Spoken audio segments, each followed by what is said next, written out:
Hello. Hello. We're back, baby. We're back, baby. Hey, guys. Welcome to the stream. Welcome, welcome to the long awaited question mark return of versus Capcom roster building.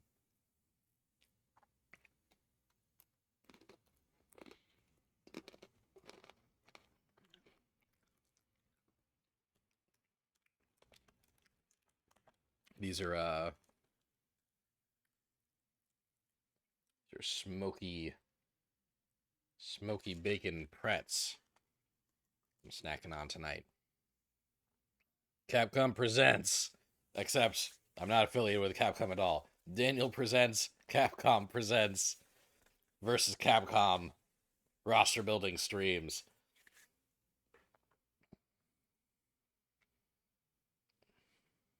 Yeah, we're back. I'm pumped. I've got 2 rosters done for tonight. And I feel like I'm doing a minimum of 1. I see the universe where we do both and maybe run a little late into the evening. We'll see. Um I think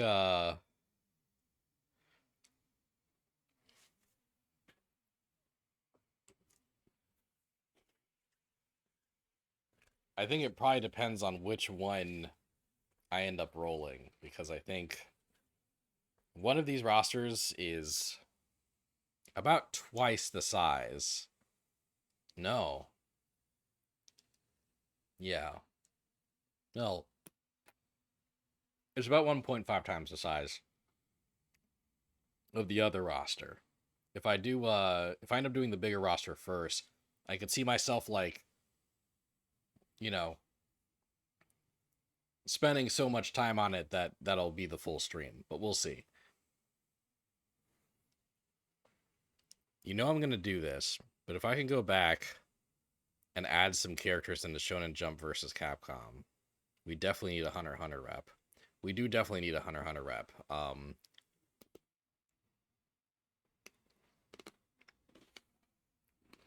agree. I agree. We need a Hunter x Hunter rep. That was one of my like biggest omissions, And at the time, it's because like Shonen Jump's whole gimmick was Shonen Jump versus Capcom's whole gimmick was characters that had transformation abilities. And there is a Hunter x Hunter character. There's a couple Hunter x Hunter characters actually that have transformations, but one of them is not like really one of the main cast, and the other one is main cast. But that transformation was so brief that I didn't really think it counted. But now that transformation has shown up in an official Hunter x Hunter fighting game. So yeah, I have no excuse left. I have no excuse. I really should have put a Hunter x Hunter character in there. Hunter x Hunter character in there. This is my new thing. I'm gonna do streams like a like some kind of weeb cowboy with a pretz sticking out of my mouth. I think I'll be like extra cool. I look really cool right now. Yeah.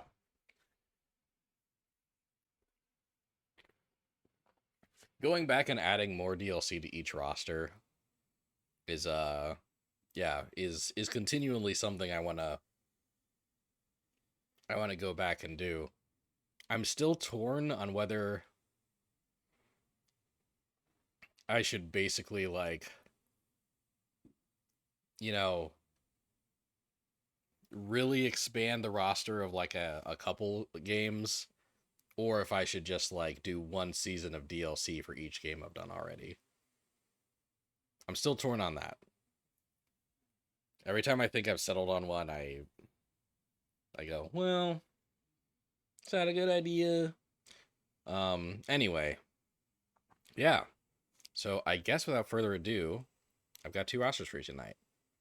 I've finished work on Marvel vs. Capcom 4, which is uh if you haven't already seen me preview this, is gigantic. I've done a jumbo sized roster for Marvel vs. Capcom 4. And with my own justifications as to why. Konami is mostly regular sized. Um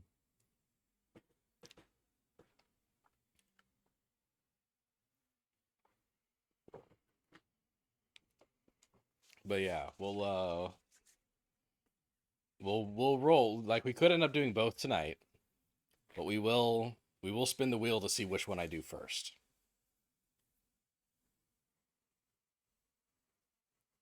You said give it 3 to 4 months and then think about expanding previous rosters.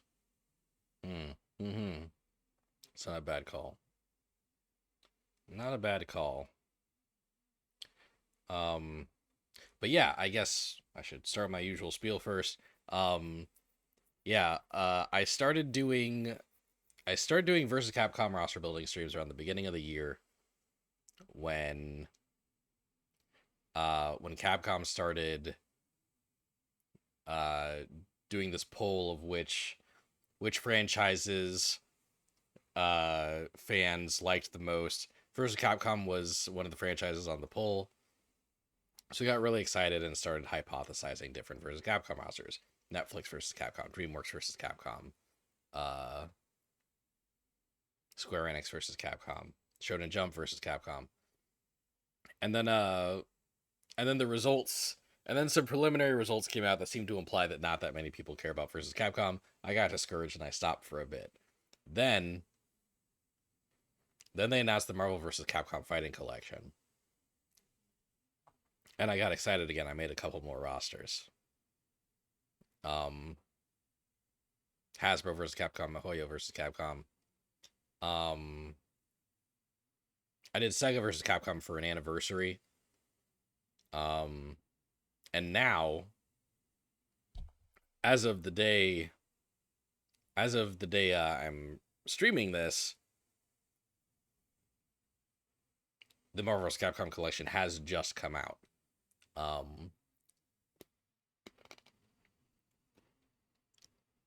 And it's great. It came out this week. I played it last night.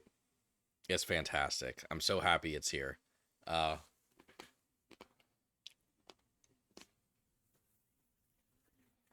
to celebrate, I knew I had to do more rosters this week. So here we are. Yeah. So I'm going to spin this wheel, and whatever it lands on, I'm going to present a roster that I have prepared of what I think a fighting game roster would look like if Capcom collaborated with this company. If Capcom did a versus Capcom game with this company. And this is a special one because Marvel obviously has collaborated with Capcom multiple times at this point. But what would Marvel vs. Capcom 4 look like? We have the potential to find out tonight. They announced the Capcom Fighting Collection 2 featuring the Capcom vs. SNK games. Yeah. Honestly, like, I've been working on a Capcom vs. SNK 3 roster, and maybe I should save that for right after the Fighting Collection 2, for whenever that comes out.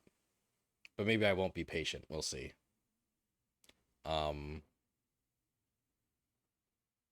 But all right, yeah. I think I've explained myself. I think it's time to spin that wheel. The wheel of fate is turning. Arc System Works versus Capcom would be really cool. I feel like I've considered that before. Okay, let's see here. Let's spin for at least a minute. 66 seconds.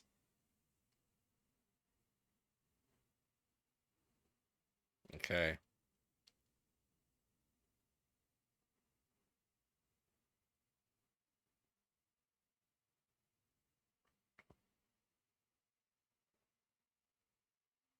All right. Here we go. It's time. Spin begins now. Marvel versus Capcom or Konami versus Capcom. I think both these rosters were pretty fun. Both were pretty hard to put together. Also, Marvel vs. Capcom 4 was very hard to put together, and I'm sure it'll become apparent why as I if I end up putting that together on stream tonight.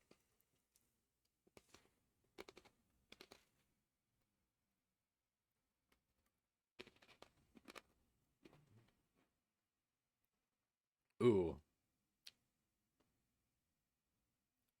Okay, it's definitely gonna make it.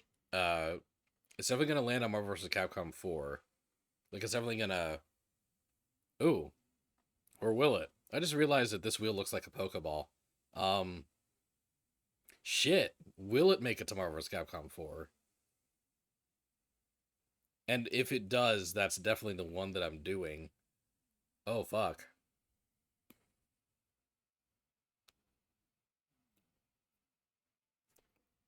Damn. Okay.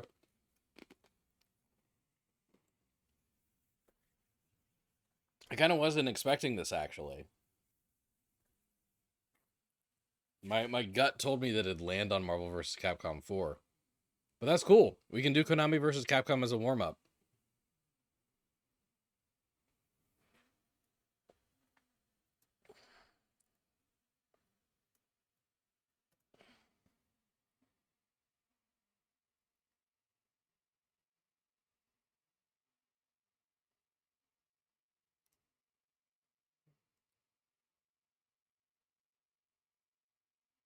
All right. Yeah, let's pull that up.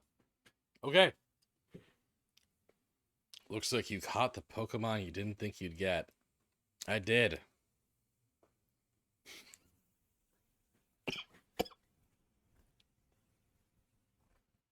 Ugh, by the way, I've been sick. I'm mostly better, but sorry if there's little coughs and stuff throughout this stream. Got a big old jug of water that I'll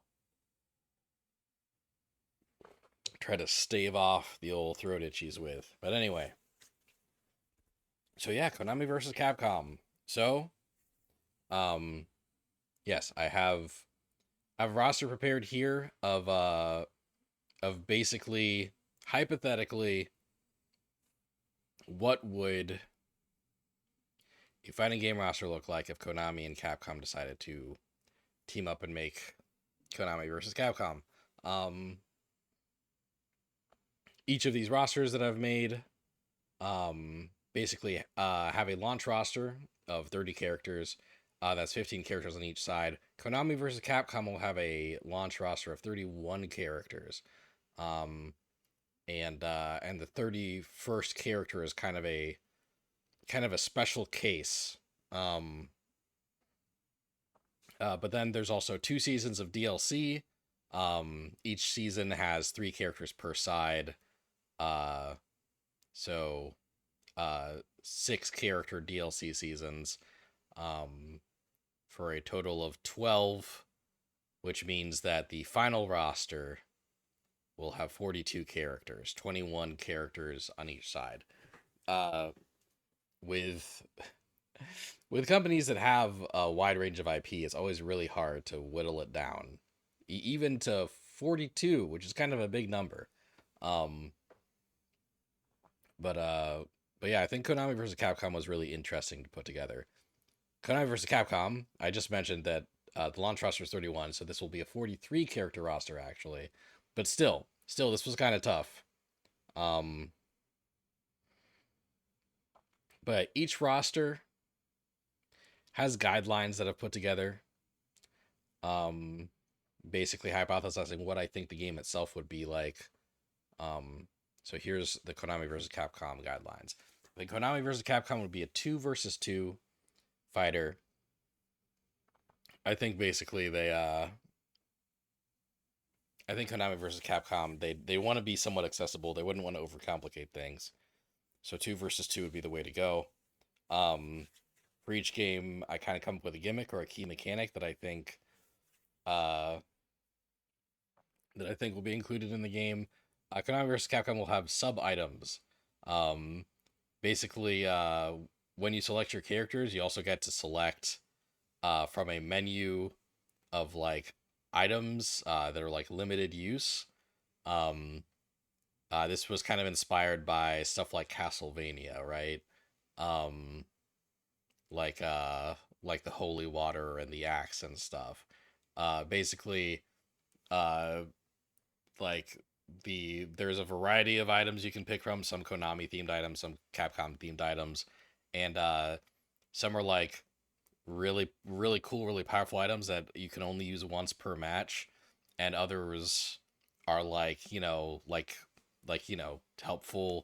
helpful but not super powerful little items that maybe you can use like 5 times per match, right? Um, and and yeah, it would draw from a lot of games that kind of have limited use items in them, of which there's several on both sides, right? You'll have some Resident Evil items from the Capcom side. You'll have Castlevania items from the Konami side. Uh, you know, like Metal Gear consumables, that kind of thing.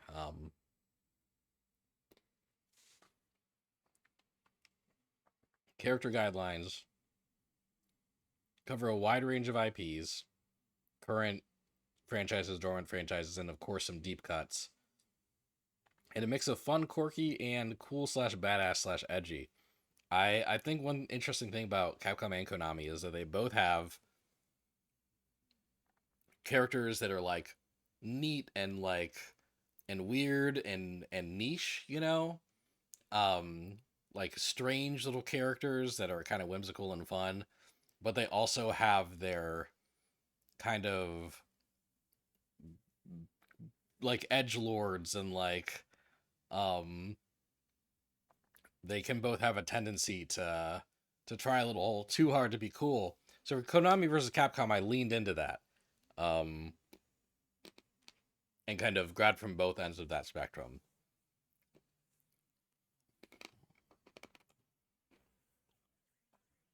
Konami, hello, I like money. Yeah, I think Konami versus Capcom has a decent shot of happening someday. The problem is, I think in the franchise's current state, Capcom will want a lot of money from the people that they team up with, and I don't know how much Capcom would realistically provide. I don't know how much Konami would realistically provide, but we're doing this exercise anyway.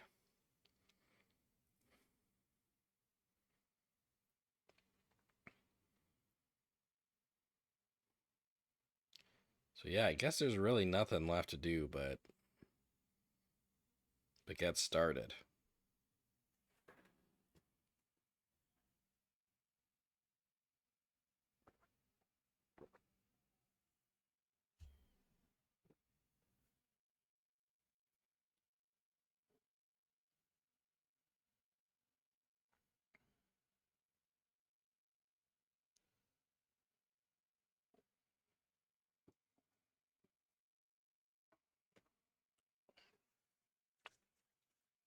So yeah, Konami and Capcom are both really interesting companies because they both have like a huge pool of like iconic franchises to pull from. So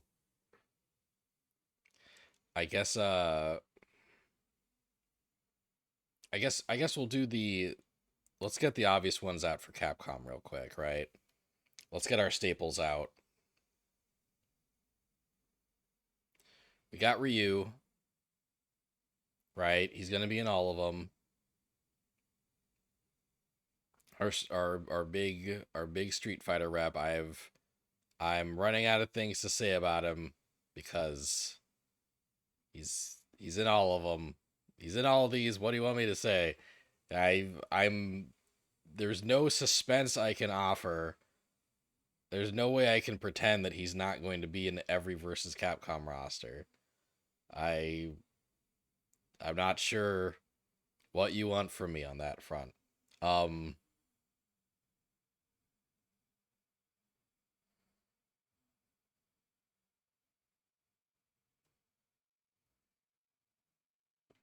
Similarly,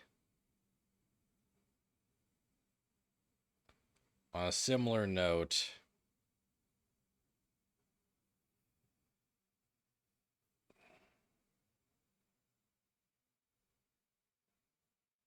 We've got Chun-Li. She's also going to be in all of these. She's been in all of these. Ryu and Chun-Li have literally been in every versus Capcom game.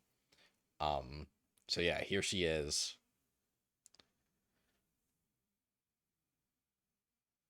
Yeah, the only thing we can expect from Ryu in a Capcom versus game is who he'll be fighting on the box and in the trailers. Yeah, that's a good point. It's always like the interesting thing is like, yeah, who is Ryu's like rival basically, right? And I honestly I'll be saving Ryu's rival for a bit because Ryu's rival is weird in this one. Um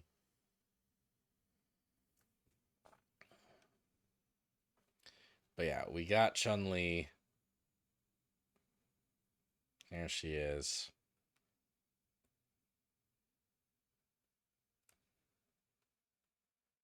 Um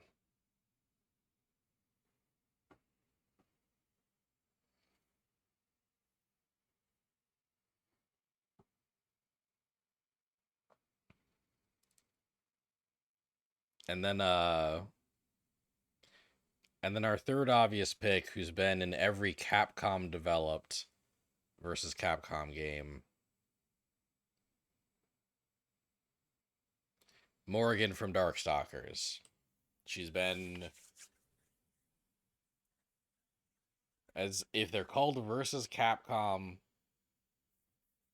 and it's not developed by SNK, then Morrigan's been in it. You know, she's been in versus Capcom's 1, 2, 3 and Infinite. She's been in Tatsunoko versus Capcom.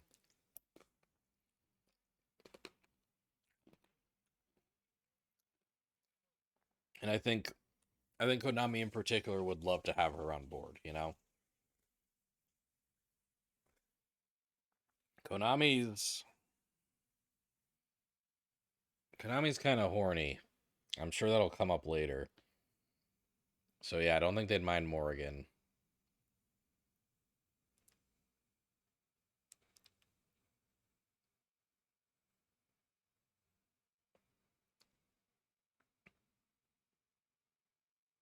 So to start for Konami, I think instead of who's gonna fight Ryu, I'm gonna start with who's gonna have some fun interactions with Morrigan.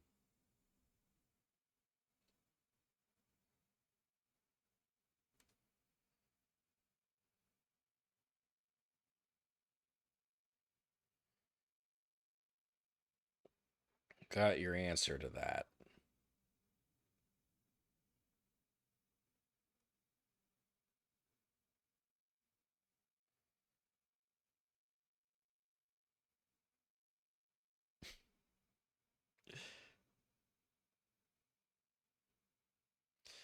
Morgan's rivals Alucard because Alucard is Dimitri's cousin. It's a deep cut reference because of the Darkstalkers cartoon. Dracula is Dimitri's uncle. I did not know that. That's incredible. Well, you're actually really close uh on who I'm picking first on the Capcom side. Because yes, Morrigan the succubus is obviously going to end up interacting with Castlevania characters.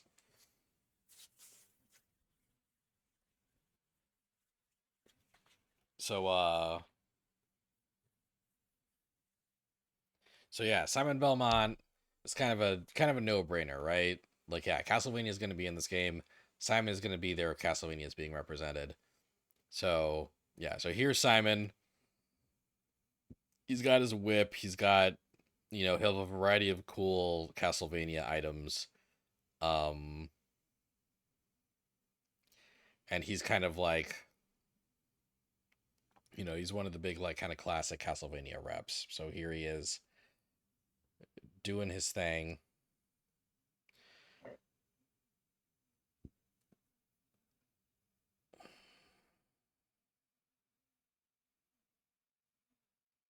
Um, the other Castlevania character I have to present is maybe kind of weirder option, but it's Maria Renard. Um, She's from, I think, Rondo of Blood initially, and then she also shows up in Symphony of the Night. Um, I I had I had trouble with like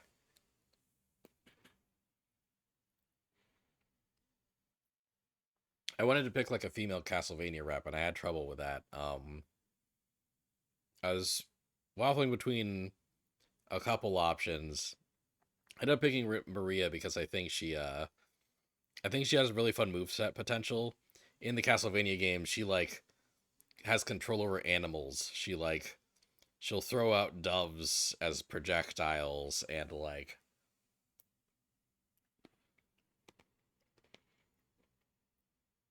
and like she's basically like if a Disney princess used her animal powers to fight fucking demons, you know? That's a great character. So she's in the game. She's in the game. I'm really happy to include her.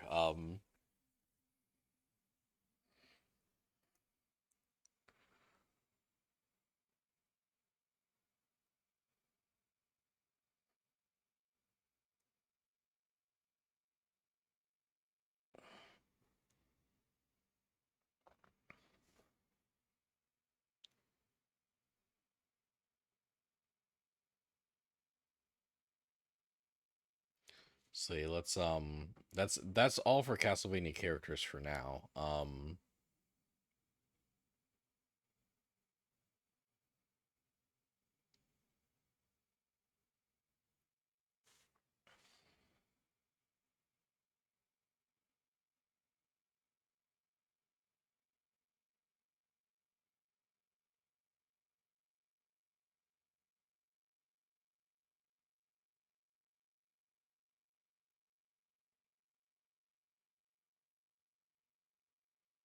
Now we just need the person who Ryu fights from the Konami side. That that I'm saving for much later. I'm saving that one for much later because it's a strange pick. Like that's gonna be in the weirdo slot, the one of the weirdo slots, which I usually save for later.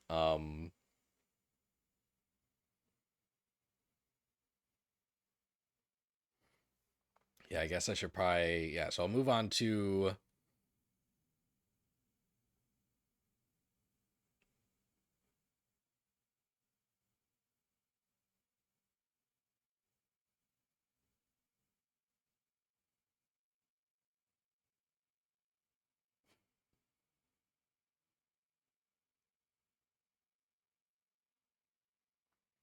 yeah. I'll move on to a to maybe another big Capcom franchise for a bit. Yeah, why don't I do like yeah, big Capcom franchise and big Konami franchise. I'll swap off for a bit until this roster is a little more filled out. So big Capcom franchise, and this is it's funny. This is actually the first time I'm putting this character in a speculative versus Capcom roster. I've done 7 of these rosters. This is my 8th. This is the first time that I've included Chris Redfield, which is definitely an oversight on my part. I think realistically, Chris Redfield would be in a lot more of these rosters. I think it's kind of fun to pick other Resident Evil characters instead that have gotten less screen time, less of a spotlight than Chris. But um,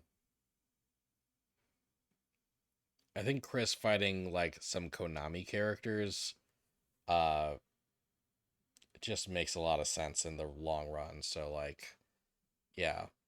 So there's Chris.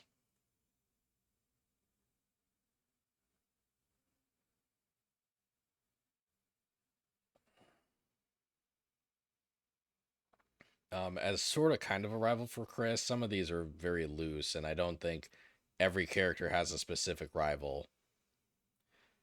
But as a parallel to Chris,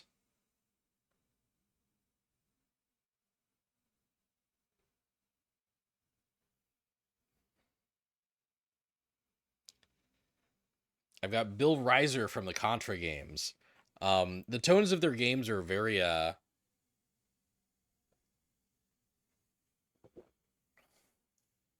tones of the game are very different from each other, right?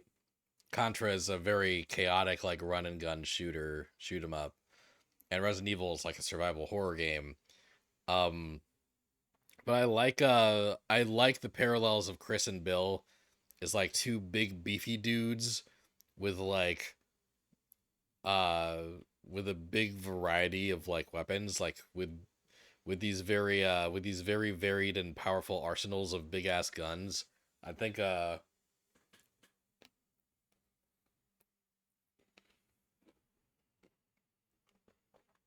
I think I think they have some overlap in kind of a fun way.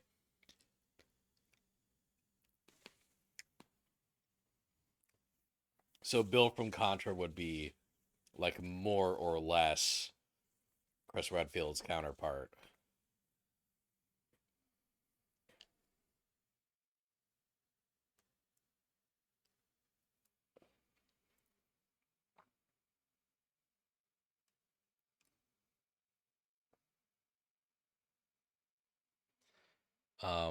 It's not the only Resident Evil character, obviously. Uh,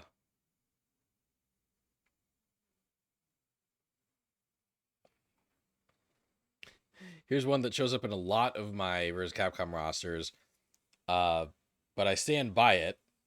Lady Dimitrescu. Like she's one of the like hot new characters. I mean that in multiple ways.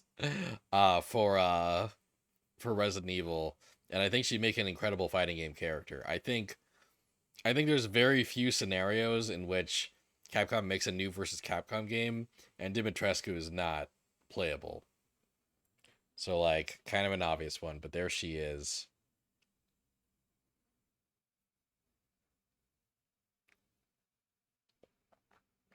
Um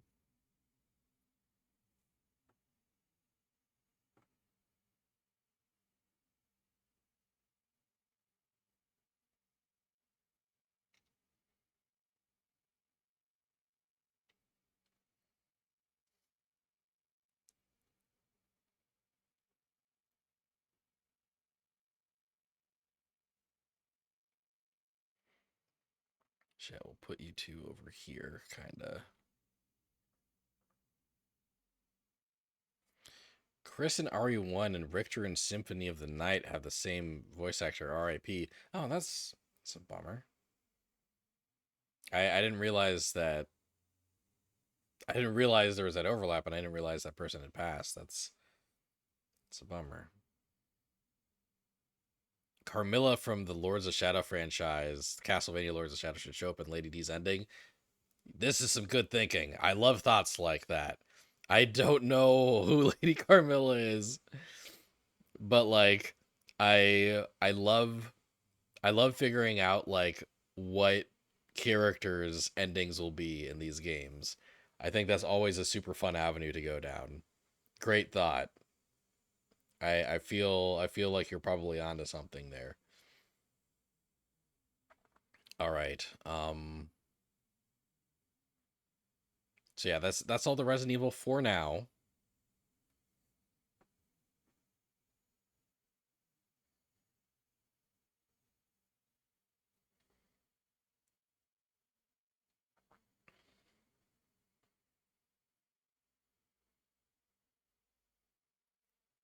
It's let's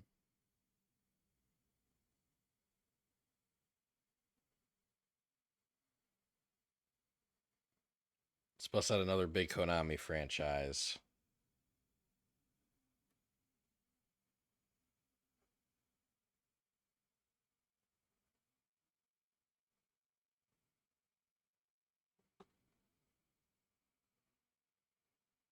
was hoping Sean would be present for this one, but that's okay.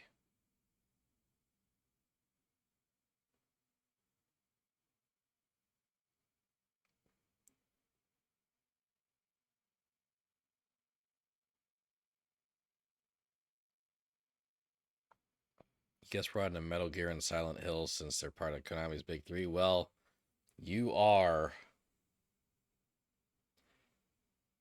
half right. Yeah, Snake.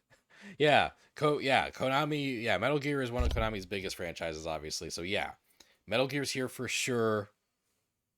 Um, Like Snake's kind of a really obvious one.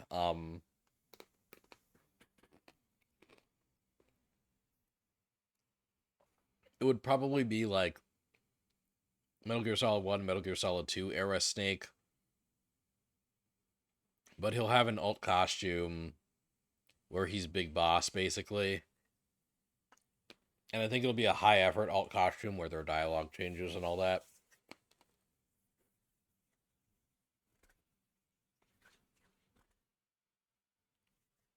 Yeah. Um yeah, that one feels pretty clear. Um Snake has kind of a silly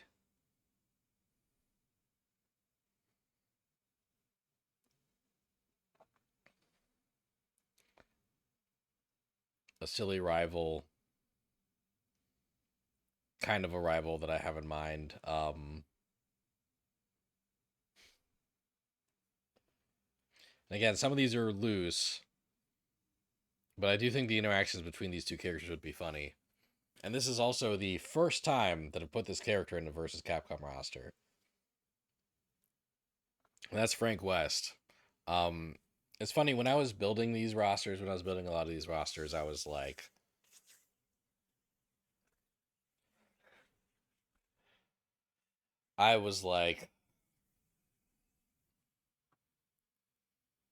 um,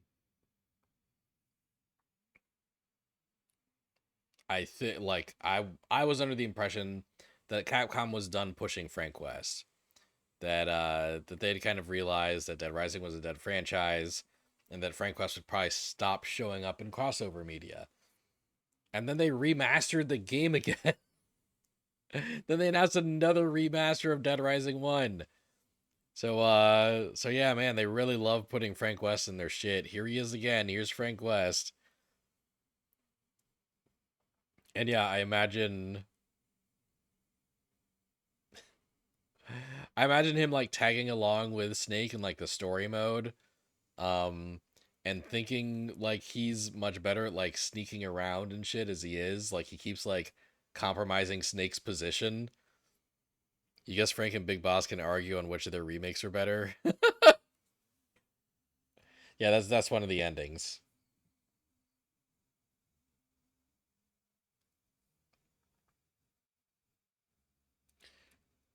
So yeah, Frank West. Um, but of course, that's not all the Metal Gear characters we have for you this evening. Um,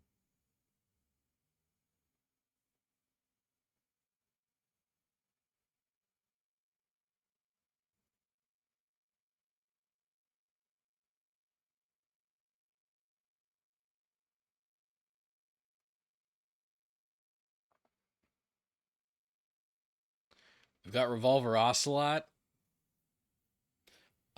With his twin pistols and just is just he's got banger designs in like every game he's in. Like it's funny that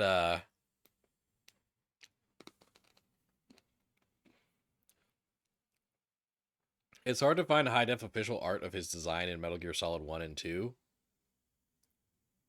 So this is like his Phantom Pain design, I think.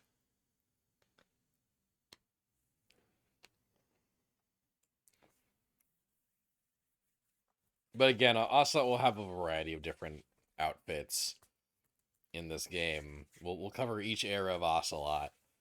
Um,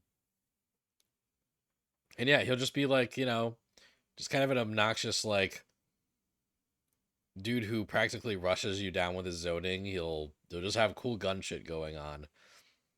He's a super important character in Metal Gear, so it feels crazy to not like have him here as a Metal Gear rep. So here he is.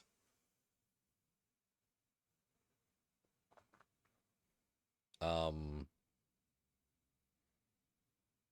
and we got one more Metal Gear character in the base roster. Not hard to guess, honestly.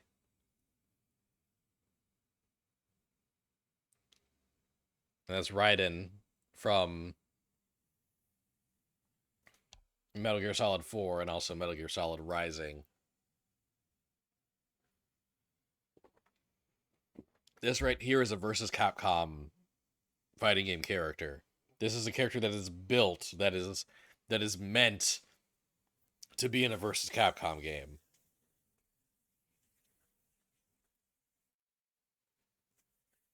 You're you're whack. You're absolutely whack if you don't think Raiden's gonna be in this game. So yeah. Easy easy slot, easy pick.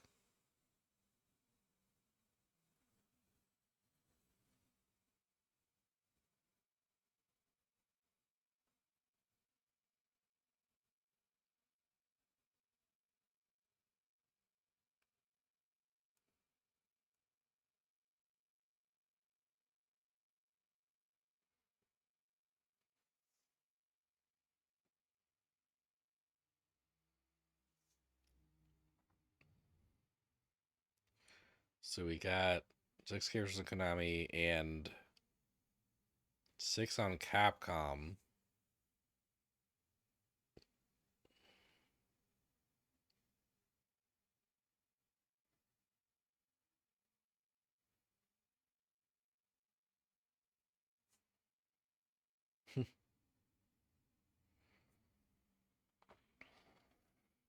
Yeah, let's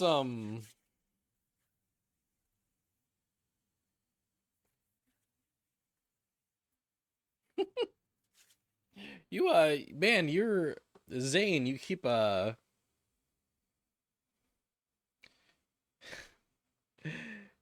like predicting my thoughts. Um Once again, you've named one of the franchises I was planning on pulling out next.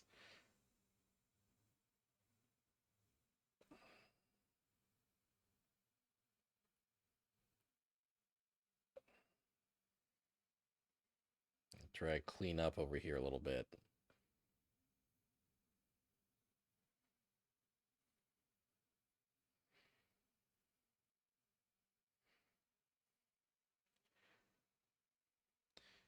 So yeah, so you said now all we need for the big Capcom franchises are Mega Man and Devil May Cry. And it did occur to me that we've got some of the cool edgy characters out right now. And what I should pull out next are some of the cuter like mascot characters.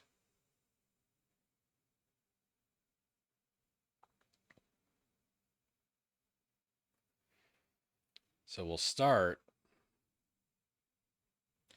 with Mega Man. Classic Mega Man is in here. Like I figure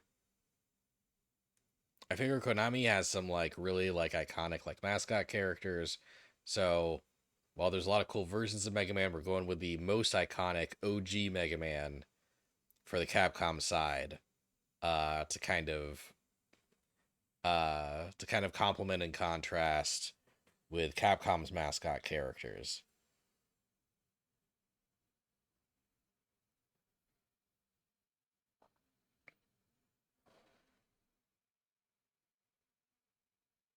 On the Konami side, as kind of Mega Man's counterpart, we got Bomberman. Um, and I think it'd be really interesting to kind of see Bomberman fleshed out into a full versus Capcom move set, you know. But I think he could pull it off. Him pulling out different bombs, like kicking them around,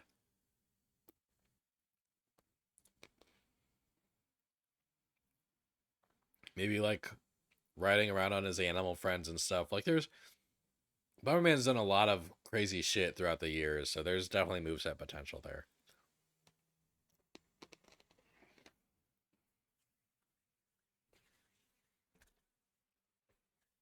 And yeah, so Mega Man and Bomberman are like the cute '90s mascot rivals facing off against each other.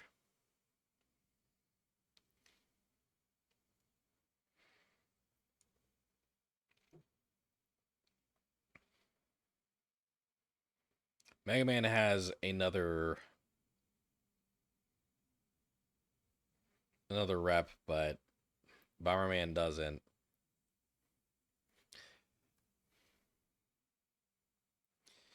Zero, I kind of imagine as a rival to Raiden, who I've already put on the board.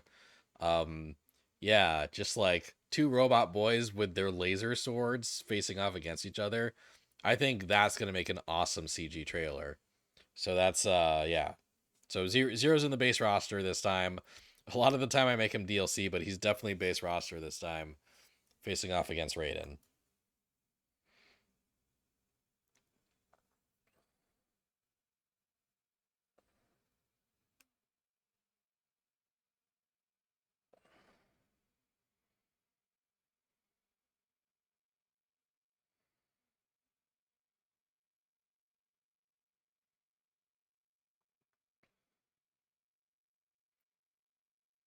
2, 3, 4, 5, 6, 7, 8. 3, 4, 5, 6, 7.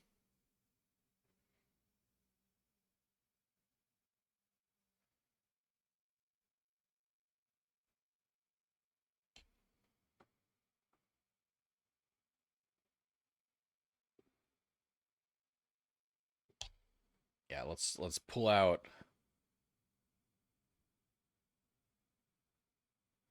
Because Jake from the PS2 Konami game Nano Breaker didn't set his alarm. I did not know Jake from Nano Breaker existed.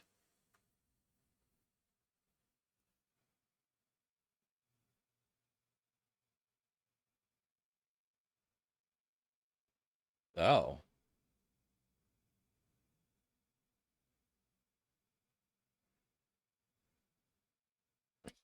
Yeah, I think even if I did, that character probably would not have made the roster. Interesting, though. On the Konami side, speaking of cool mascot characters, we've got. I don't know if he was ever officially Konami mascot, actually, but I feel like he was the face of Konami for at least a bit. That's Gomon from the Mystical Ninja Gomon franchise. Um, yeah, this is definitely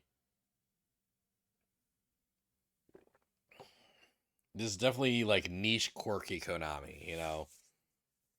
This is the niche and quirky side of Konami. He's loud, he's proud, he'll definitely have a really goofy and fun move set. I feel like his level 3 super is he'll get in his big mech and just lay waste.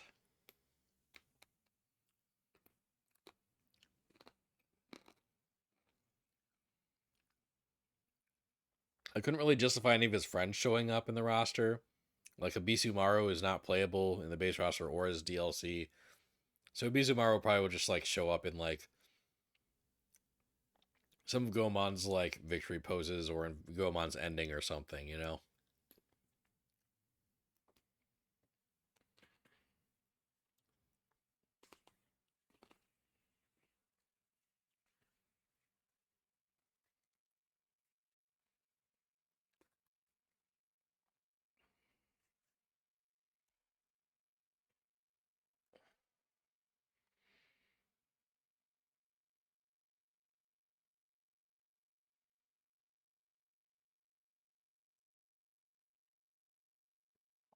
Okie dokie.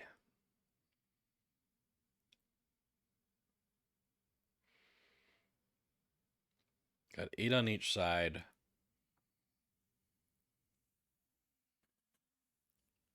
I forgot to mention that the base roster will have a boss character on each side. Um,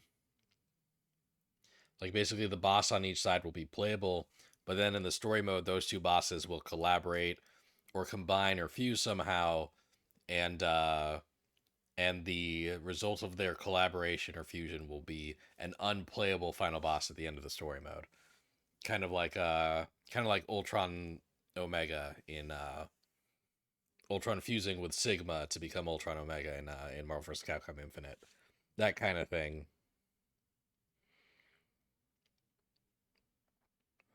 Um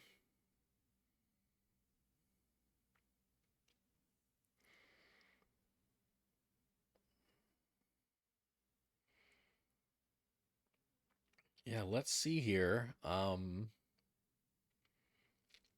don't we put some fighting game characters out here? Starting with Konami. A bit more niche. On the Konami side, you got Alice the Rabbit from Bloody Roar. Um, yeah, she's arguably kind of the main character of the Bloody Roar franchise. She's one of them. She's one of the main characters of the Bloody Roar franchise. I think the male main character is a lot more generic. But Alice has a really striking design. The Bloody Roar franchise, for those of you that don't know, is a 3D fighting game franchise where uh, that has a cast of human characters that all have the ability to transform into furries. Um, so Alice the Rabbit becomes that big rabbit girl behind her, and and does cool, powerful anthropomorphic rabbit stuff once she transforms. So yeah, she's absolutely a Marvel vs. Capcom. Um,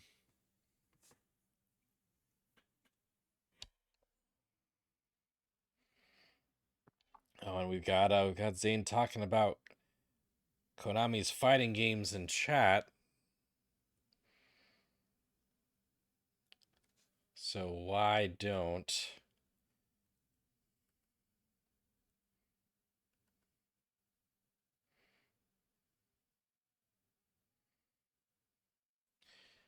I pull out another Konami fighting game character?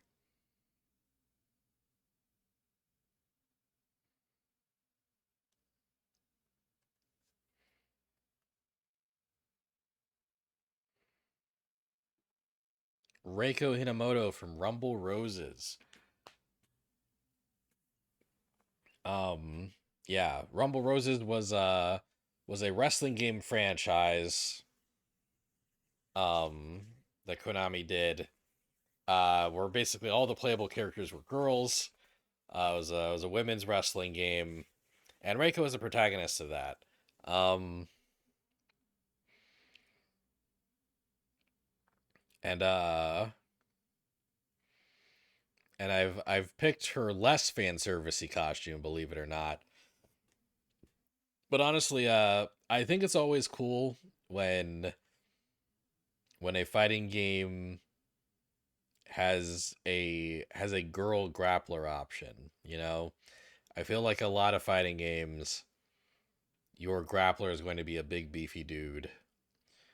So it's always cool when the female playable character is the one that is the dedicated grappler. Reiko would more or less be Chun Li's rival. Um, you know, two women kind of dedicated to their respective martial arts.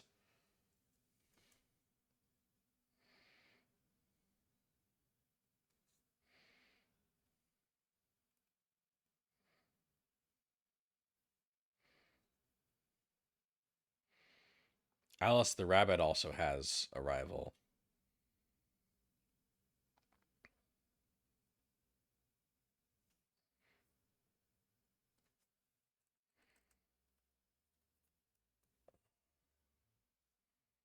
on the Capcom side. And this is actually my first time including this character, even though she's been in previous versus Capcom games. And that's Felicia from Darkstalkers. Now, the reason I've refrained from putting Felicia in my other 7 versus Capcom rosters is that is that her design is a bit too much. Like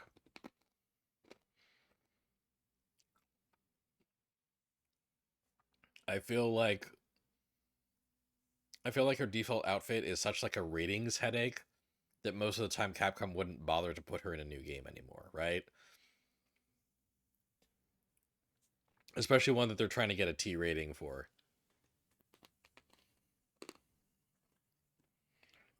However,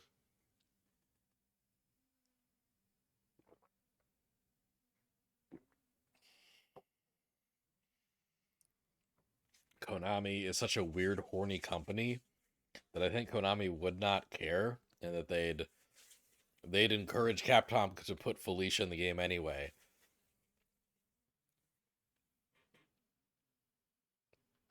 Um, and on top of that, I think she's just a really excellent counterpart to Alice the Rabbit. Just two, like a cat girl and a rabbit girl, just facing off against each other. Um, yeah, I think the rival potential was too good there. So Felicia makes it in despite what I feel are logistical hurdles to her being in a T-rated game in the 2020s. They'll I think they should just give her more fur, like just give her a slight redesign, even though that tends to be against the spirit of these versus Capcom games sometimes. Konami does also have games like Girls, which is another PS2 hidden gem.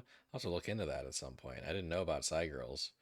God, I did so much Konami research, and you're just busting out these games that I haven't heard of. Okay, so we've got 1, 2, 3, 4, 5, 6, 7, 8, 9, 10 Konami games out. Konami characters out on the base roster. We've got 10 Capcom characters out on the base roster. I haven't shown off the bosses.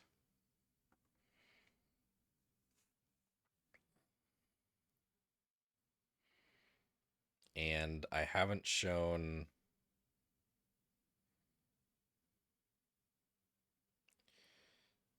the weirdos. Let's see, who are the least weird characters that I have left? All right, we'll start on the Konami side. Ho ho, a fun little roster so far. Yeah. Yeah, welcome. If you had to see Devil May Cry, Silent Hill, and Monster Hunter reps, don't you worry. Yeah, well, actually, yeah, you're right that there's the fact that I haven't put Dante on the board yet is a pretty glaring omission, isn't it? Let me just there really should not have been any suspense in that front. Like,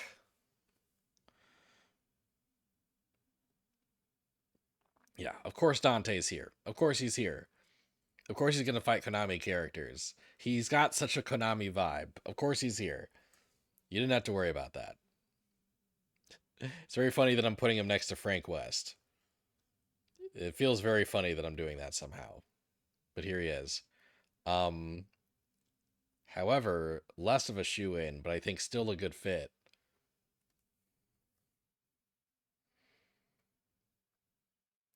Nero, also from Devil May Cry. Um yeah. I think it's funny, I haven't put Nero in a lot of my rosters, but I think there's a very good chance that the next versus Capcom game that Capcom makes, they're gonna put Nero in as a playable character. Like, yeah, he's a relevant recent character. He's one of the leads in the latest Devil May Cry game. I think uh I think Capcom recognizes him as a big deal, and they would absolutely validate that by making him a fighting game character.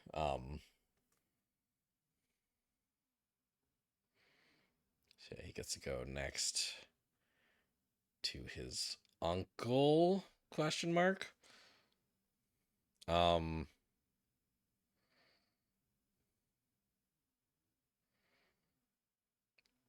but yeah, sorry, Sean, that I've already put all the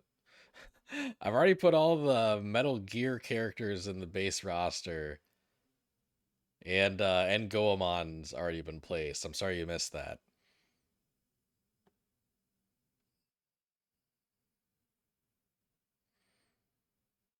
Hopefully the icons are easy enough to see that you can kind of see what you missed. Um, Least weird character that's left on the Konami side of the base roster.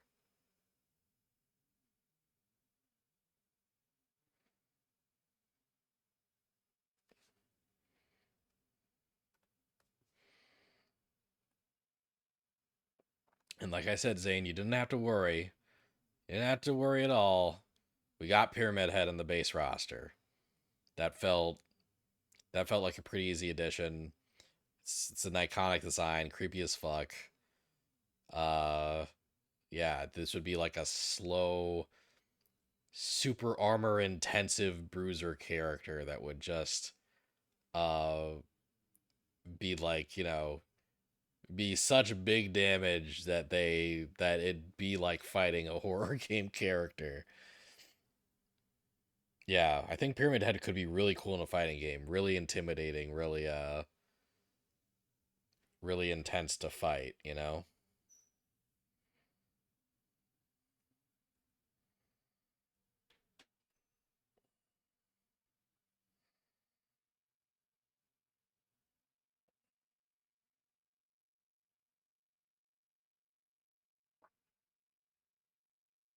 Silent Hill 2 remake is coming out next month. Is it next month? Is it that soon? That's crazy. That's bonkers.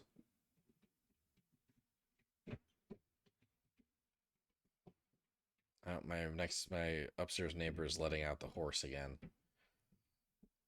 Um, man, I didn't realize it was that soon. I hope it's good. I hope that game's good. Um,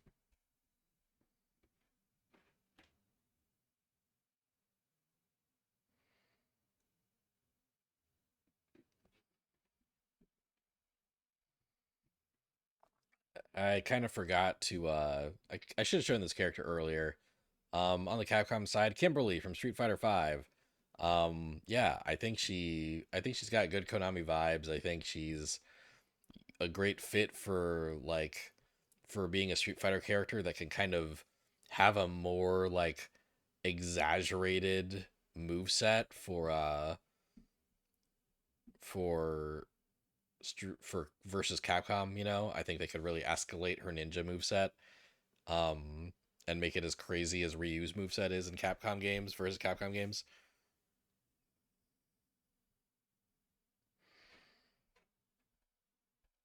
By the way, the big three for each company is Monster Hunter, Resident Evil, and Street Fighter for Capcom, and Metal Gear, Silent Hill, and Castlevania for Konami. Yeah, those make sense as the pillars for me. I don't. I think they're trying to make Silent Hill like big and relevant again, but I don't know if I'd say. I guess really out of Konami's current franchises, Silent Hill is probably the third most important. Yeah, you're probably right about that.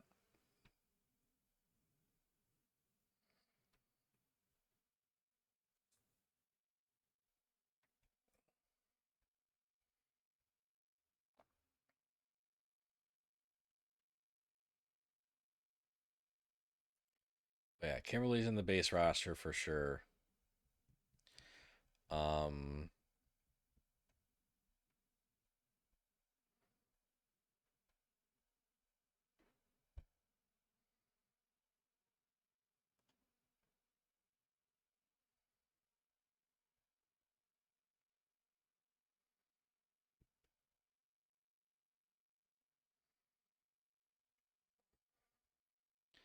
on the Konami side, we've got Luca Blight from Suikoden. He's kind of the main recurring antagonist of Suikoden 2. Um, and yeah, I feel like Suikoden needs a rep in the base roster. And as from my understanding of Luca Blight, he is just like a fucker. He is a cruel, psychopathic, uh, little bitch of a man, and that sounds like a great fighting game character. You know, he's got his sword, and he's a very skilled like sword fighter, but I think he also has like fire powers and stuff. I wanna play through Suikoden and Suikoden 2 with minimal spoilers, so I don't know too much about his kit, but it seems like you could make him work as a fighting game character. It seems like you could pull that off.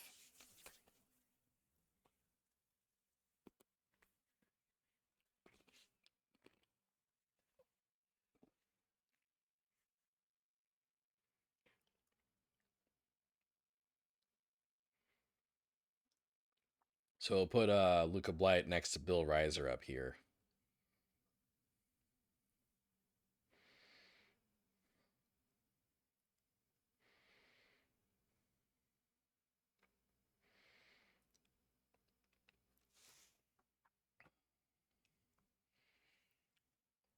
Okay, who's the least weird? Oh right, Lu. Uh, I put Luca Blight out. Luca Blight actually does have kind of a rival character.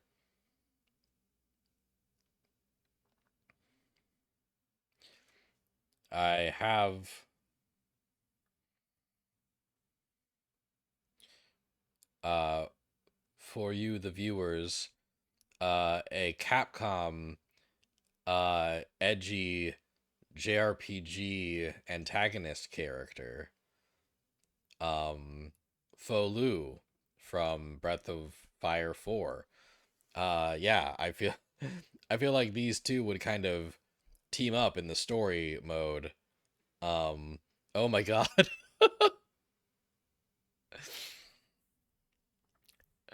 Literally right after I put Fo up, Zane says, "Looks like you're gonna need a Breath of Fire rep because of Suikoden is Konami's Final Fantasy, and Breath of Fire is Capcom's Persona." That's a really interesting way to put that, Zane. But yes, same hat, I guess. We had the same thought. When I put a Suikoden character in the roster, I realized that Breath of Fire would be a good counterpart, and I think Fo is kind of the edgy villain of Breath of Fire 4, and Luca Blight is the edgy villain of Suikoden 2. I feel like they've got vibes, you know. They've got vibes that I think bounce off of each other very well. So I think they'd make a really cool rival pair.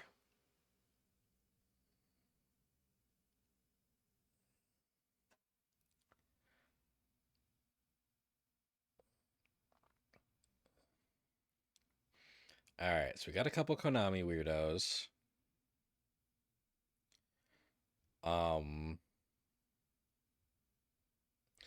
then I'll do the bosses, and then I'll reveal the 31st, the special 31st character for the base roster in Konami versus Capcom. So yeah, let's do the weirdos first. First weirdo um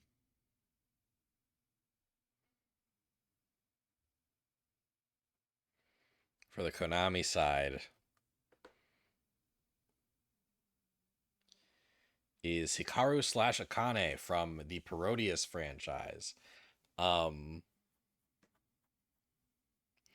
it's funny because like Castlevania characters are already going to be interacting with Morgan, but I like the idea of like Hikaru or Akane like riding on that missile and like chasing after Morgan while missiles are coming out of Morgan's wings. You know, that's a fun visual I've had in my head. Hikaru and Akane are like I mentioned. Uh, I already mentioned that Capcom's that Konami's kind of weird and horny, and therefore it feels justified to put Felicia in the game.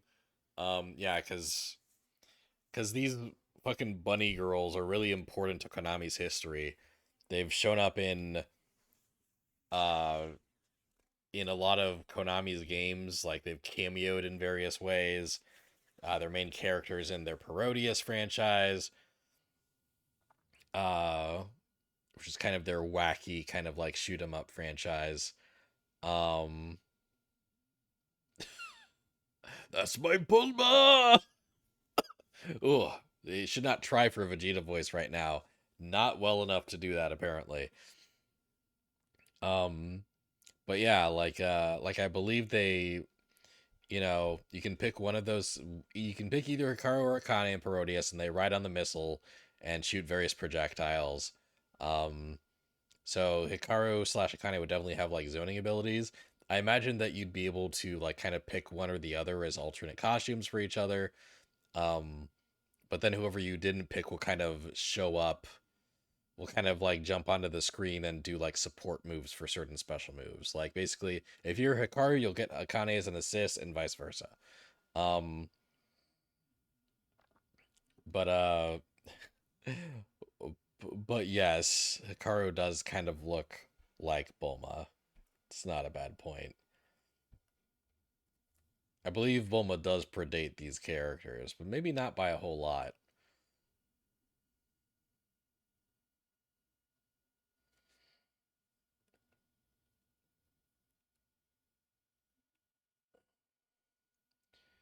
Um, Now I haven't really mentioned Goemon's rival. Um,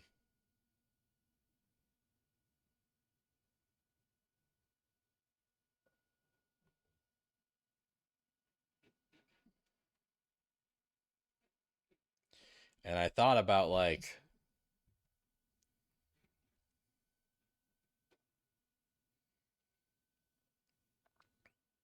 I thought about like having a Capcom like ninja character be Goemon's rival, but instead of like profession, I decided to go with vibes. I decided like I decided Goemon's rival in Konami versus Capcom should also be kind of like a cutesy, cartoony character with a lot of personality, right? So the weirdo, like the deep cut pick for Capcom and Goemon's rival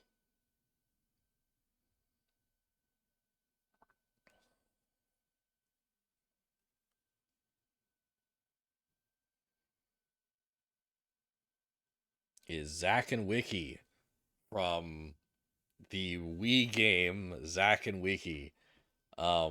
Yeah, Zack's like a little like pirate boy. Um, and the Zack and Wiki game was this really kind of weird little game where you're like using like different Wiimote motions to kind of like do mini games and solve puzzles. Well, Zack and Wiki go on this little pirate adventure together. Yeah, for some reason I feel like Zack and Wiki cue the Luffy eye catcher. Oh, no, that's I was about to do the Dragon Ball one. Um na, na, na, na, na, na, na. Oh, anyway. Um I I know that the Luffy eye catcher is within me, but I can't pull it out right now. But yeah. Yeah, Zack and Wiki versus Gomon I think would be really fun.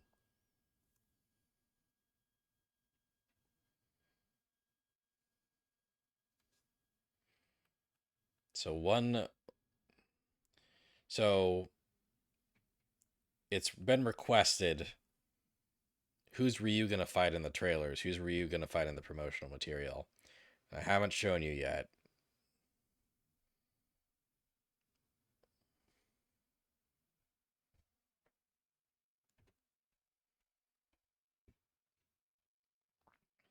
but here that character is. This is Oolong. Oolong is the main character of the Konami arcade game Yi Are Kung Fu. It's it's a game that hasn't really gotten a lot of like modern attention. It has not been one of Konami's long-lasting franchises, but it was their first like fighting game slash beat 'em up game, or one of their first. And it's a game that has a lot of historic importance for Konami. Um,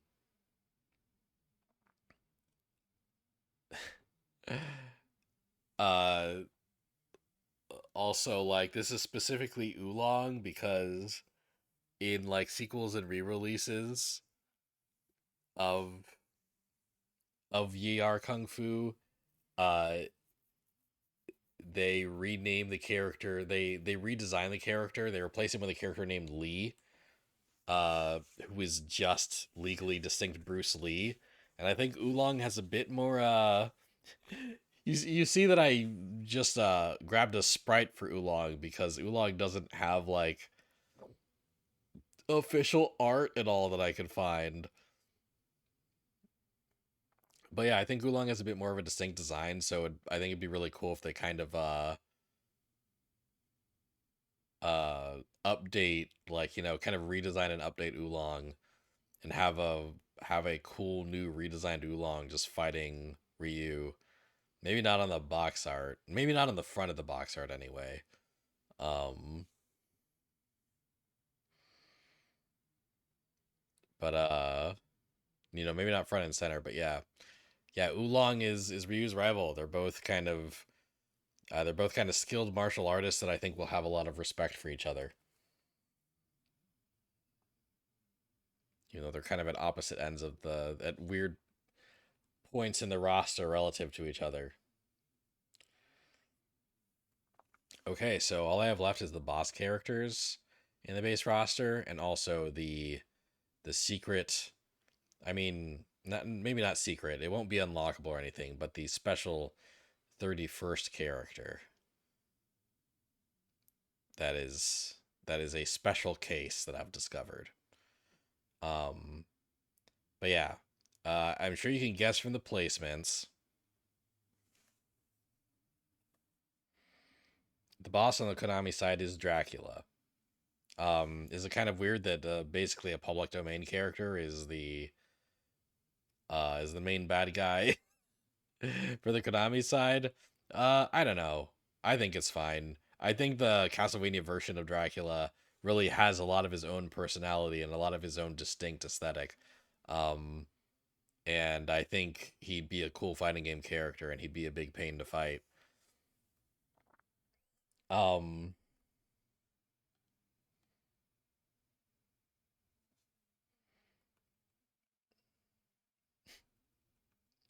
Morgan is fighting her rival, Dimitri's uncle. That is such crazy fucking video game trivia, man. I never knew that. I never knew that there was a version of Darkstalkers that had Dimitri and Dracula being like related. Um, so the boss on the Capcom side who will team up with Dracula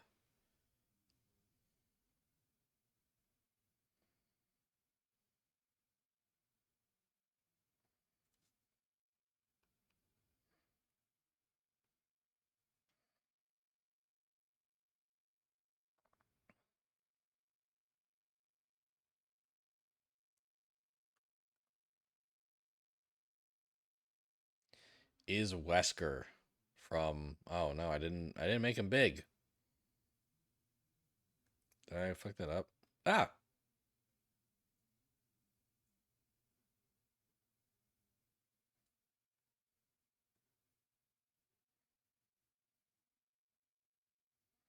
well, it's Wesker. Uh, it's Wesker from Resident Evil. Yep, here he is. Um, yeah, I think Wesker is great as a villain. I think he'd be a great pick for kind of the Capcom boss side.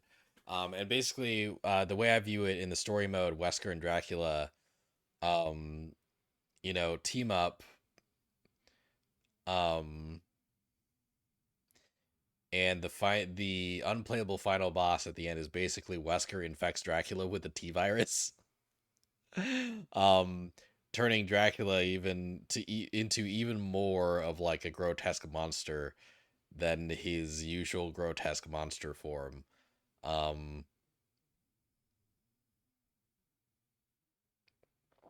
and yeah, just a big gross scary like, you know, Castlevania final boss with kind of Resident Evil uh like touches on his final boss design. That's where I'd be going with that. Goodness. Okay.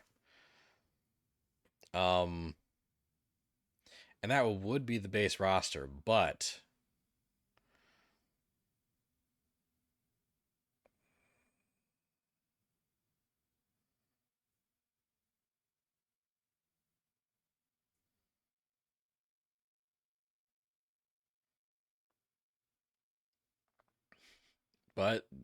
this base roster has a 31st character.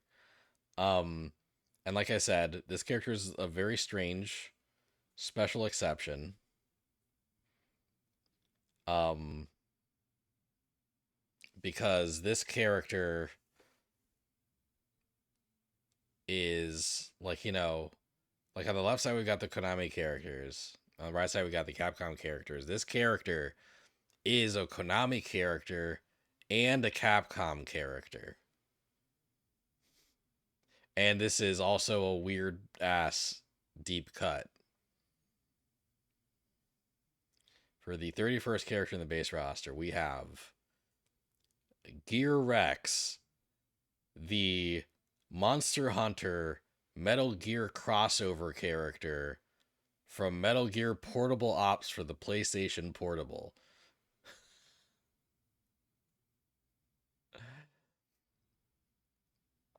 They they took like they're like in Portable Ops, Metal Gear Portable Ops had a crossover with Monster Hunter where Big Boss or is it was it just Snake? One of the Snake guys was able to like do missions where he would hunt different Monster Hunter monsters. One of them was Rathalos, one of them was Tigrex, and then the third one basically Konami and Capcom collaborated on the design of basically what if Metal Gear Rex was not a robot but a Monster Hunter monster. And so we have not Metal Gear Rex but Gear Rex, an organic big dinosaur thing.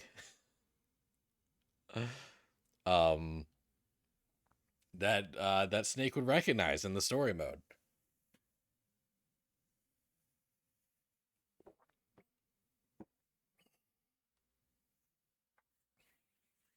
So so yes, here it is, your Monster Hunter rep, which is also a Metal Gear rep. It's Gear Rex. Um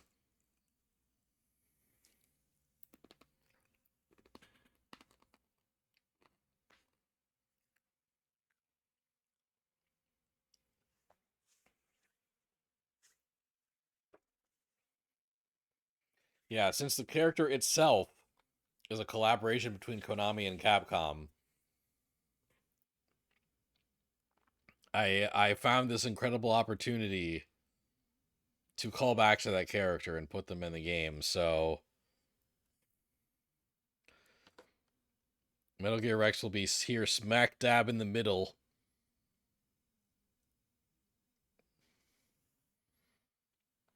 of the Konami versus Capcom roster, representing both rosters.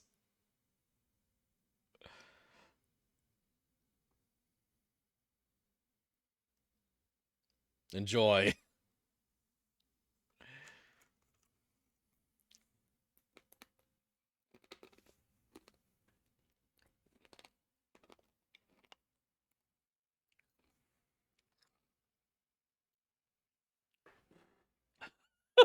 Comes back a phone call. Your Rex is in the roster. Holy shit.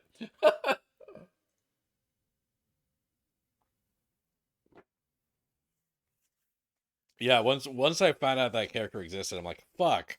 I'm making a Konami and Capcom roster. This is a Konami and Capcom character somehow. Well, I guess I know what I need to do. And then I did it. Um yeah.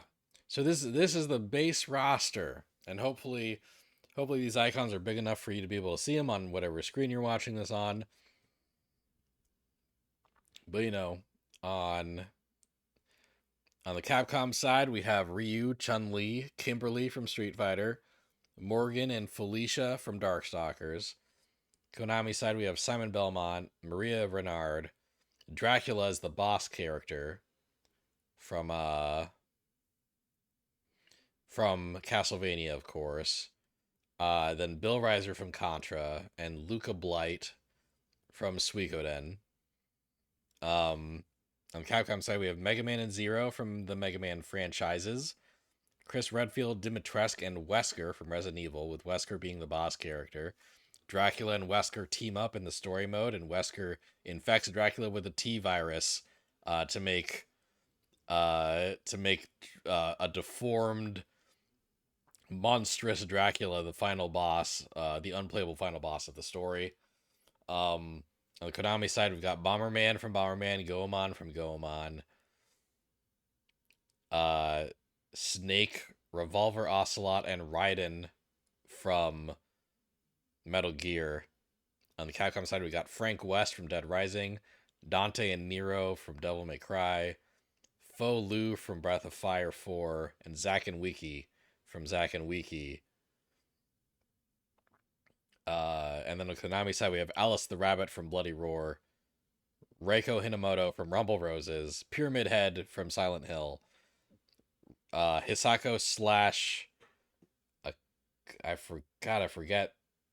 Yeah, Hikaru slash Akane from Parodius, and Oolong from Yi Are Kung Fu. And then in the middle we've got Gear Rex, the Monster Hunter slash Metal Gear rep from the crossover mission of Metal Gear Peace Walker. I said Portable Ops before, but I just realized it's Metal Gear Peace Walker that Gear Rex is from. Excellent base roster. Dracula infected with a T virus is metal as fuck, LMAO. Thank you. That's another idea I was very proud of. And then Zane's got an iconic Dracula quote that I know I will kill my voice if I try to do it. But it's a good quote. It's a good quote, Zane. All right, that's the base roster. So now we got 2 seasons of DLC. We'll remove the Konami guidelines so that we can see the DLC slots. And yeah, I'm pretty proud of the base roster. I'm also pretty proud of the DLC. So yeah, let's start off. We're kicking off the DLC with our first Konami character.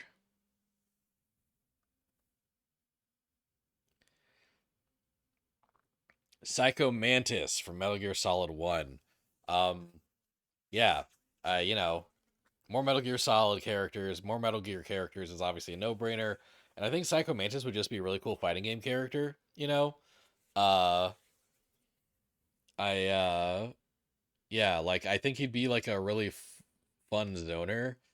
And I also love the idea of his win quotes just being him like looking at your console's like save files and being like, I see you've been playing the Suikoden remake lately, like uh yeah, I think he'd be great as a DLC character, so he's up first.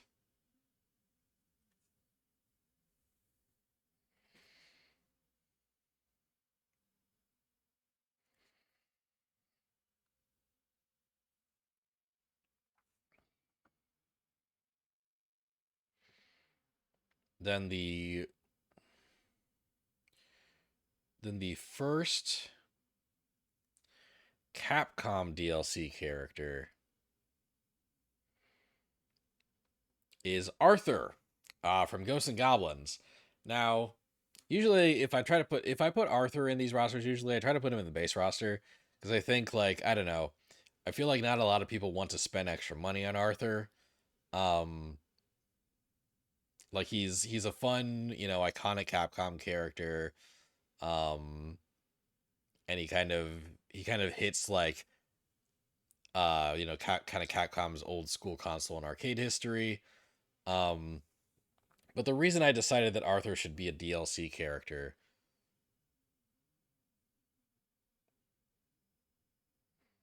or even your data from within the game for Psychomantis, I see you've lost as Chris Redfield many times. Perhaps you should try playing another character. That's very funny. I like that. Um, but yeah, the reason I decided that Arthur should be DLC is because Arthur and this next DLC character were initially in the base roster as rivals to each other before I ran out of room and had to resign myself to making them both DLC. So the next Konami DLC character is Sparkster from Rocket Knight Adventures. Um, and yeah, I knew that in some shape or form, I really wanted Arthur and Sparkster to kind of face off, both as kind of diminutive little knight characters uh from their old school like 90s platformer arcade games that are both really cool and also kind of hard. Um, yeah, I loved the idea of Arthur from Ghosts and Goblins and Sparkster from Rocket Knight Adventures as counterparts for each other. Oops, as counterparts for each other.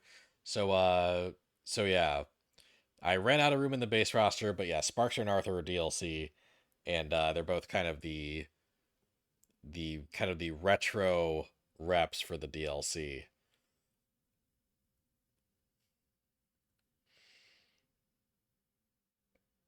And I'm glad Sean's screaming with joy in the chat right now because Sean's a big Rocket Knight Adventures fan, and I was thinking of Sean a little bit when I was putting Sparkster in the roster. The next Capcom DLC character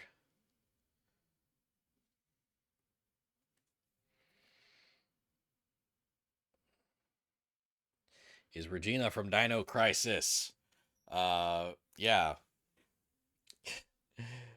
Ever since Dino Crisis like won that Capcom poll in a landslide, um, I knew that I have a feeling that Capcom will be looking at ways to bring back Dino Crisis and make Dino Crisis relevant again. So yeah, Regina didn't quite make it into the base roster, but I feel like she makes a lot of sense as a DLC character. So there she is. My fiance's home.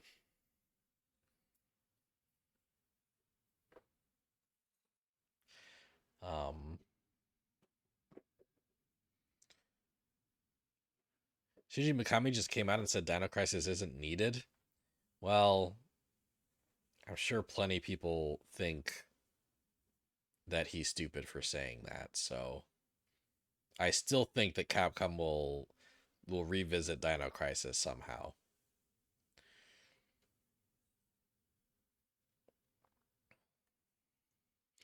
So the last characters on each side for the first season of DLC.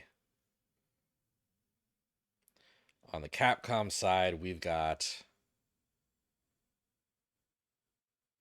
Alucard from Castlevania. Obviously, he had to be in the roster at some point. Um, I decided to make Alucard DLC because I think he'd be a really exciting character to be DLC. People would be really happy to spend extra money on him.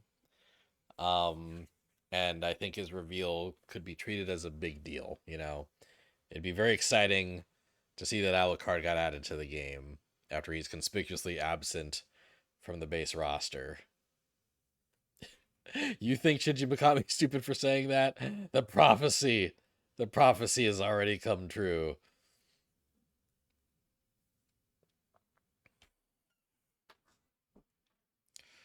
Um, and the last Capcom character for season 1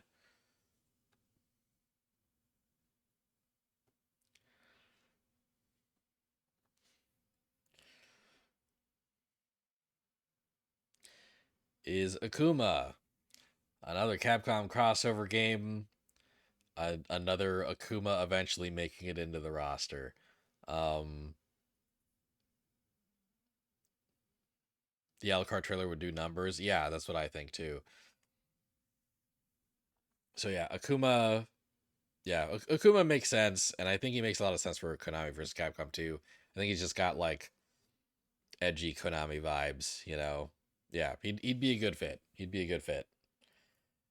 Not too much to say about Akuma, honestly, that I haven't said already, but yeah, yeah, he would be, I think, a hype finisher for the season for certain groups of people. Not really me. I don't. I don't like Akuma as much as a lot of people, but I acknowledge that he is a fan favorite. You know.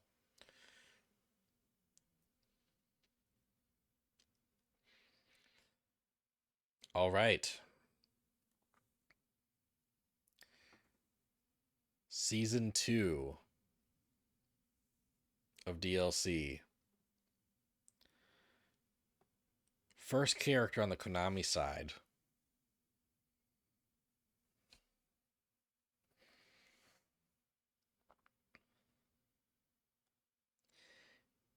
is Jehuti from uh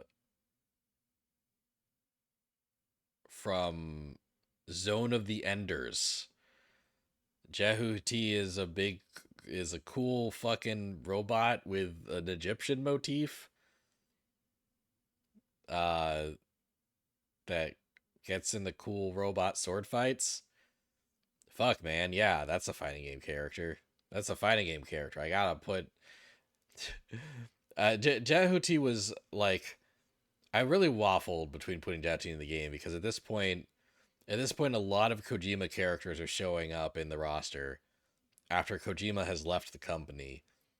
But you know what? That's exactly what Konami would do. Konami would milk the hell out of Kojima's franchises, even though they're no longer giving Kojima money. So yeah, here's Jehuti. Here's Jehuti from Zone of the Enders.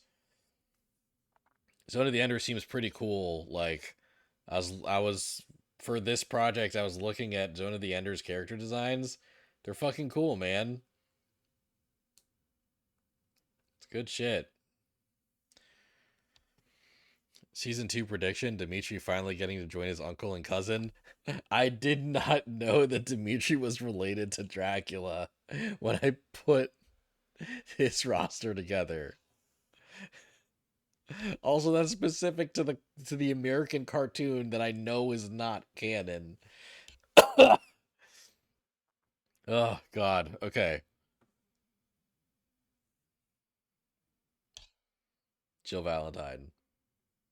Fuck, I just said the character out loud before showing you guys the fucking icon. Oh God. Jill Valentine. That's the next DLC character on the Capcom side. First season 2 character. Resident Evil is a big deal. You got to have a little more Resident Evil. So Jill's there. Like we said before, uh I think when Jill shows up in versus Capcom again, she'll have kind of her Resident Evil 3 design um and get to do and be different, play differently than she did in MVC 3 and also in MVC 2. So yeah, there she is.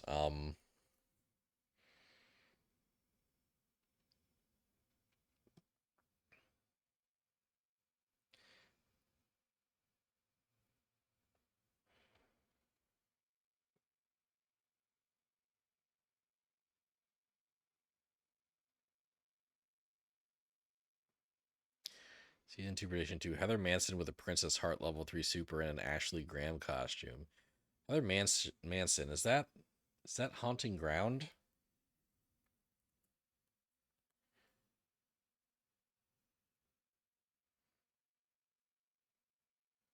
That's on. That's no. That's Silent Hill. Heather Mason. Oh, she's cool. She does look kind of like Ashley Graham. Um. Anyway, as you might guess, I didn't know who Heather Mason is until just now. So sorry. Sorry, no Heather Mason. The next DLC character on the Konami side. Capcom is big on Jill's Resident Evil 3 remake design right now, so that makes sense. They even used it in a Resident Evil animated film that takes place like way after RE3 in the timeline. That's funny. Haunting Ground is Fiona Belly. Okay. Well, anyway, the next character on the Capcom side is Shinoa from Castlevania Order of Ecclesia. Um, you know, I think in the grand scheme of things, there's probably Castlevania characters that are more important than her. Um, but I think she's got an incredibly iconic design. I think she has a lot of great moveset potential. Um,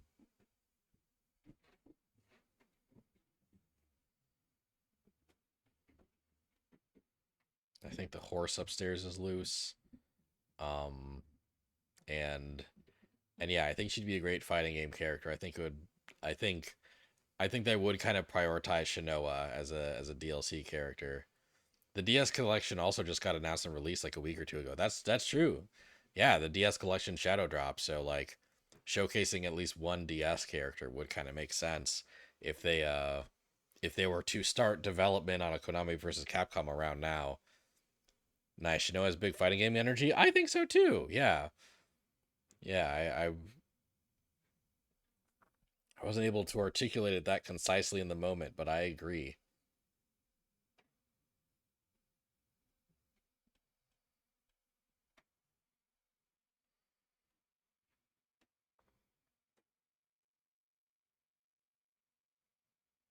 All right, three characters left. Next Capcom character.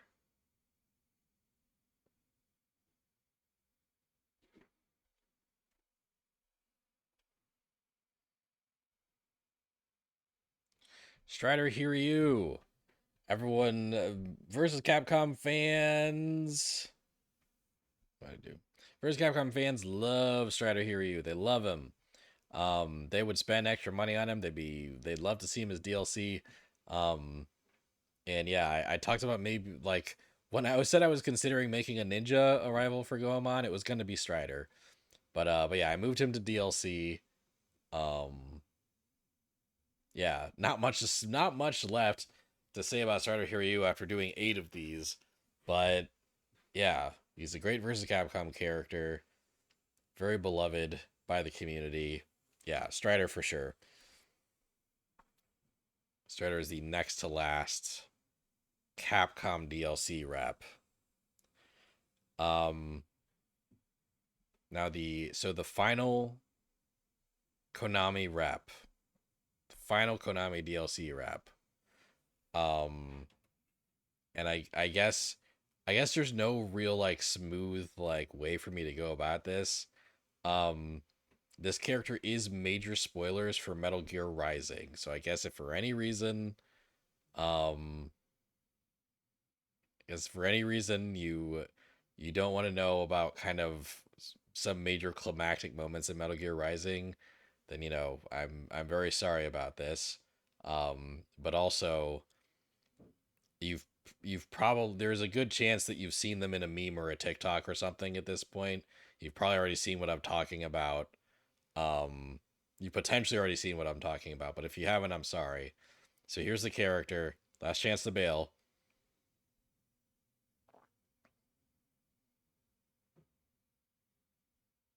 The last Konami DLC character is Senator Armstrong from Metal Gear Rising.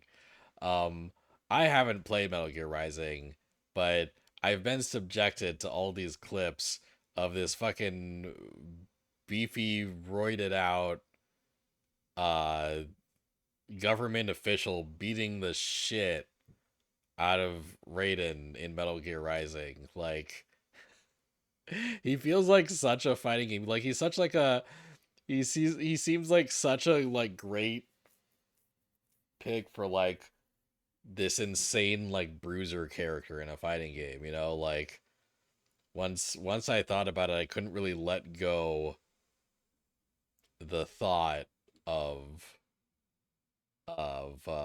Senator Armstrong as kind of like the Stinger DLC pick. Like one of those characters that like you wouldn't like I feel like a lot of people wouldn't expect right away, but then would be overjoyed to have in the game once he's revealed, you know? So yeah, Senator Armstrong is the last Konami pick. Mayor Hagar is his rival. I do love that, but yeah, Mayor Hagar is not the last DLC character, unfortunately. Hagar would feel kind of anticlimactic as the last DLC character, if I'm being honest.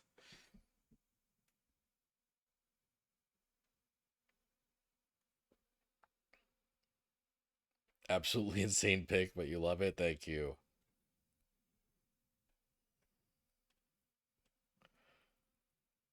Yeah, I'm proud of that one.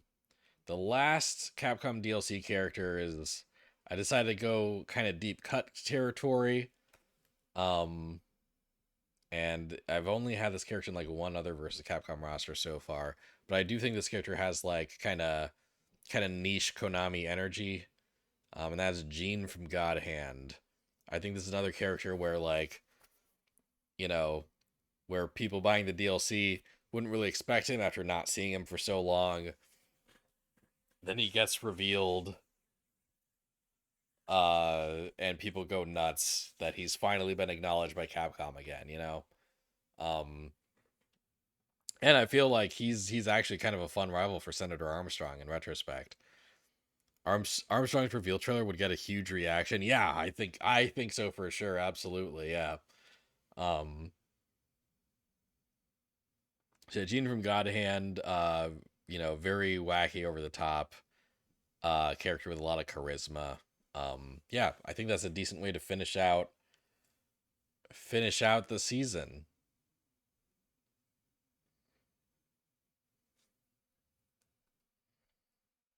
And here you have it, guys. Konami versus Capcom.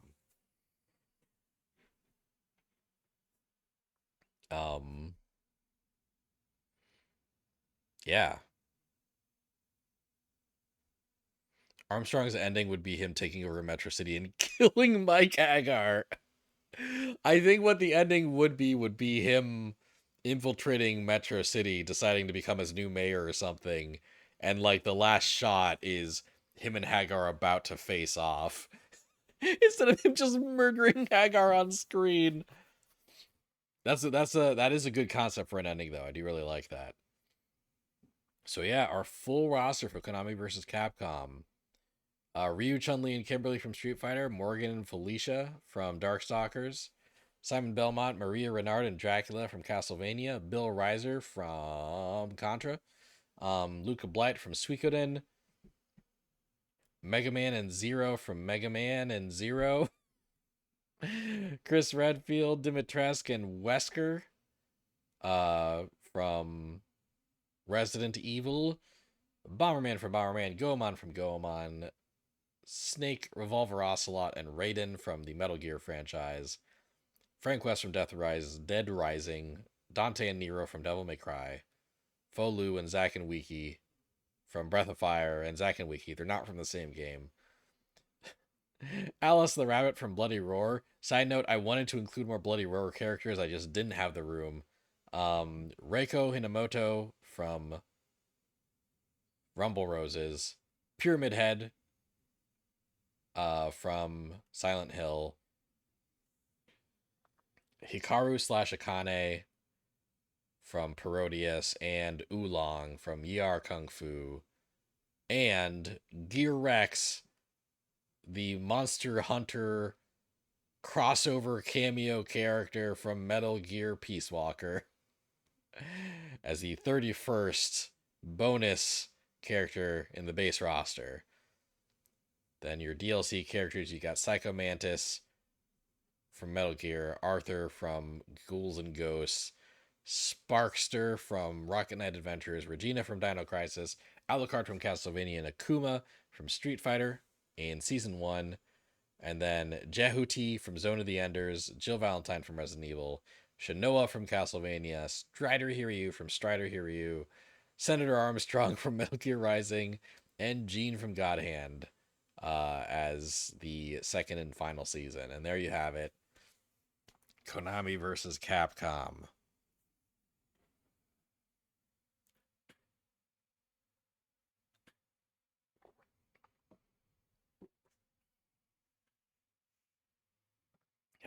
That's what I got for you. 40 43 characters at the end of all the DLC and stuff.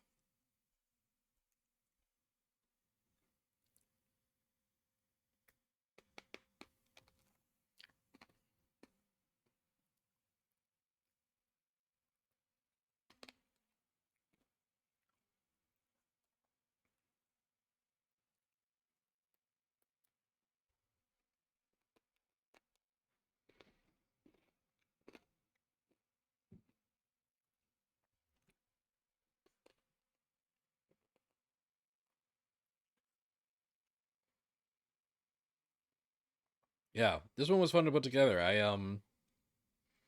There were definitely a lot of there were definitely several characters that were like on previous drafts of this that ended up not making the cut. Um, but at least for this roster, I didn't have any characters that like made it all the way were in the roster for so long that I made assets for them and put them into OBS um before cutting them. The next roster I'm about to present is the opposite of that, and that has tons of cut content. Um but yeah, I hope you guys enjoyed this one. I guess 903.